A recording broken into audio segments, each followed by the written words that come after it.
आप सभी भाई-बहनों का सर्व कल्याण वृक्ष की प्रश्नोत्तर ज्ञान कक्षा में एक बार फिर स्वागत है।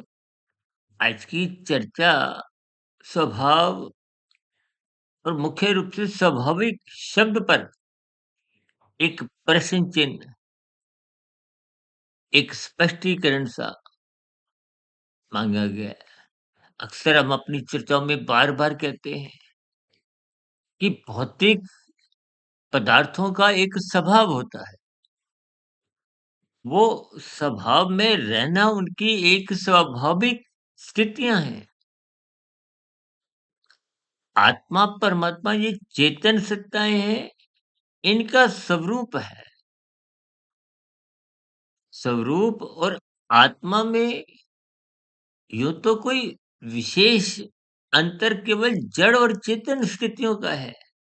लेकिन आत्मा क्योंकि नित्य ज्ञान स्वरूप सत्ता है, परमात्मा आनंद स्वरूप सत्ता है। आत्मा क्योंकि अणु है, एकदेशीय है, अल्पज्ञ है, इसलिए ये अणु आत्मा माया के प्रभाव से अपने मूल ज्ञान स्वरूप स्थिति को एक भूल सी जाती है। यानी कि आपका हमारा जो एक स्वरूप है, वो समाप्त नहीं होता। जैसे साधारण बोलचाल में कहते हैं ना, आत्मा का कोई जन्म-मरण नहीं, केवल हमारा स्वरूप पर देखिए तमोगुण को मल कहा गया है, रजोगुण को विक्षेप और सत्वगुण को एक साधारण आवरण की स्थिति। और ये जो स्वाभाविक स्थितियाँ हैं, इस स्वाभाविक स्थितियों का मतलब जैसे पृथ्वी, जल, अग्नि, वायु, आकाश इनके जो अपने स्वाभाविक गुण हैं, गुणों को भी धर्म भी कहा जाता है। अब जैसे उदाहरण के लिए आप चाय बनाते हो घर पे, तो अग्नि, गैस, स्टोव किसी भी प्रकार से जल का अपना स्वभाव क्या है? वो उसमें एक शीतलता का स्वभाव है। पानी अग्नि का जब संग करता है, तो अग्नि का गुण क्या है? दाहकता। वो गुण फिर जल में प्रवेश हो जाता है, अस्थायी रूप से। देखिए, आप जब चाय बनाते हो तो पानी उबलने लगता है ना, आप पत्ती, चीनी, दूध डाल के चाय पीते हो। ये जल का एक स्वाभाविक स्थिति नहीं है।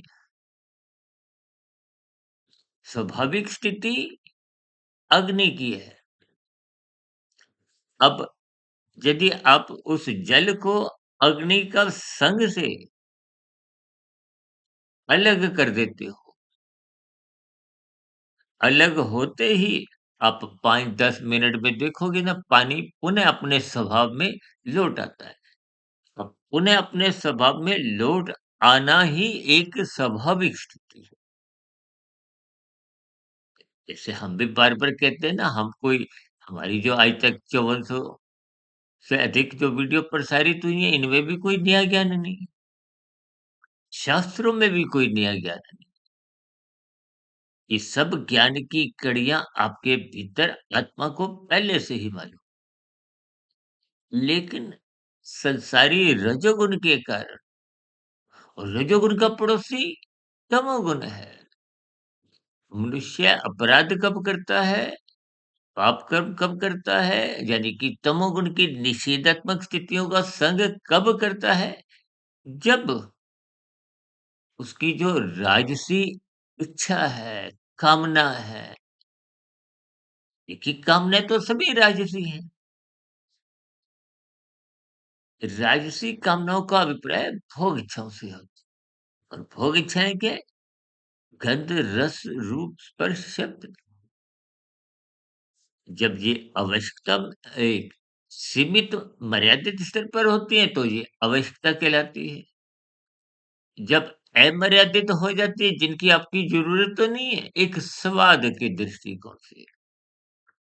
जैसे हम कहते हैं ना, दाल-रोटी खाओ, अब आप दाल के साथ शाही पनीर, मलाई कोफ्ता, खीर, पापड़, अचार जब आप अपनी आवश्यकताओं को बढ़ा लेते हो, भोग प्रेरित, स्वाद प्रेरित, वो स्थितियाँ फिर भोग बन जाती हैं।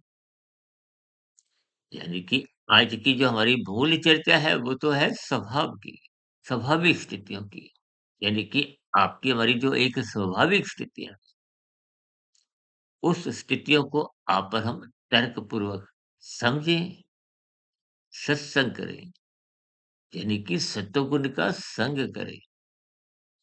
जब-जब सत्वगुण का संग होने लगता है, तो स्वाभाविक स्थितियाँ रहती हैं। आप और हम ज्ञान स्वरूप स्थिति में रहते हैं। तो आपका हमारा व्यवहार, आपका हमारा आचरण वो रजोगुण के प्रति एक अवस्थानुसार रहता है। और जब रजोगुण अवस्थानुसार होता है, तो फिर मनुष्य निषेधात्मक स्थितियाँ तमोगुण में कभी भी गिरता ही नहीं। इसलिए शास्त्र बार-बार कहते हैं, सत्संग करो।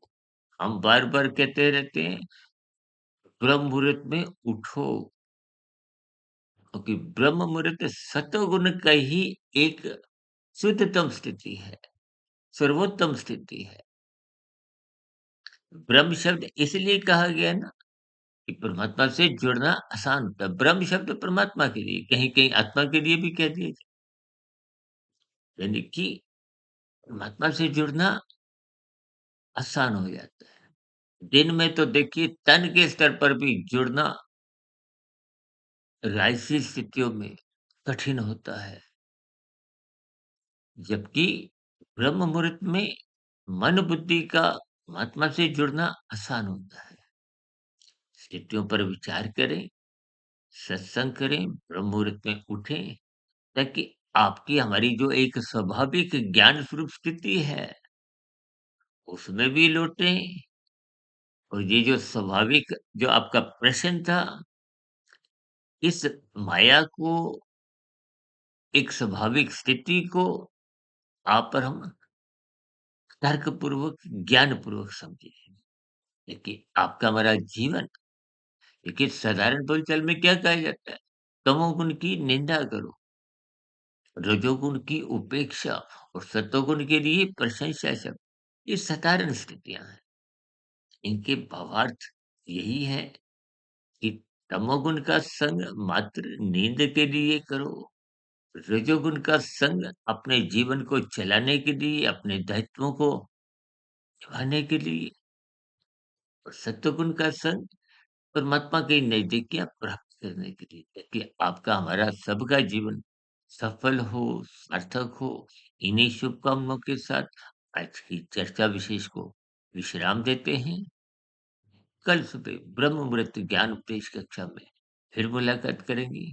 तब तक आप अपने आध्यात्मिक मित्र सुधीर भाटिया फकीर को इजाज़त दें। वीडियो संबंधित आपकी प्रतिक्रियाओं का नीचे कमेंट्स बॉक्स पर या प्रश्नोत्तर कक्षा में पुनः स्वागत है। चर्चा विशेष को सुनने के लिए आप सभी भाई-बहनों का बहुत-बहुत धन्यवाद।